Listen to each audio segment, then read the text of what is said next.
naaf dingoodhaati iftee wadabamta maangoo uumamaati naaf tata soorata lallafa madiikee lallafa malaakee koonna si dungata koonna si dungata.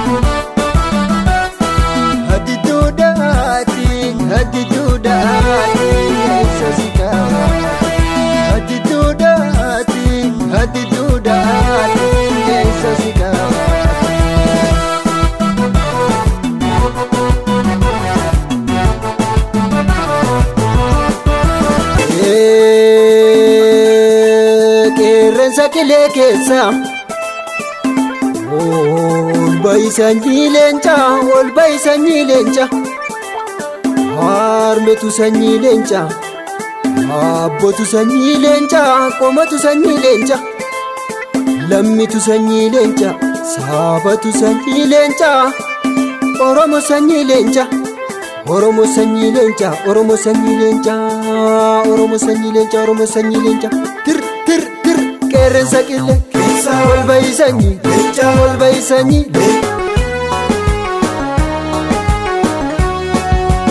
Kiitan sadashini addunyaa sitamtu kiitilitti bultu maaf waliin gargaartu yooni yaadadhu gaara naroraasa dhiirat firii jaalaa beeketiin jallisa dhiirat firii jaalaa beeketiin jallisa.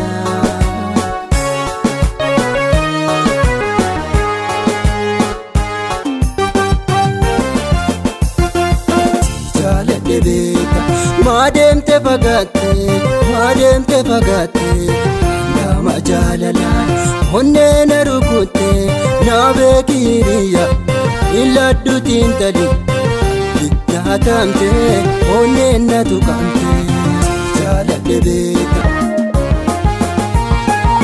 Afaan Oromoo afaan saba guddaa hidhaniin quuffamne kan talee lamaddaa suman dagaafannaa.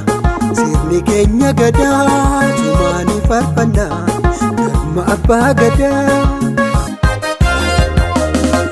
Beetimoo harmee sitti hammaatee ati dhaabamtee lebishaan buutee abba sha'aa kootu ashannanaa kootu onneen siif kennamtee. Abba sha'aa kootu ashannanaa kootu onneen siif kennamte.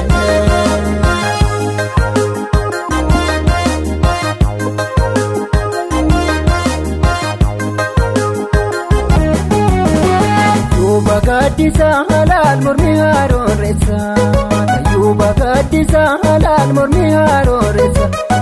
Kunneen doorsisi himi halkanii na gubsa shamaryaa shumbura sologloko dubra sologloko dubra sologloko dubra.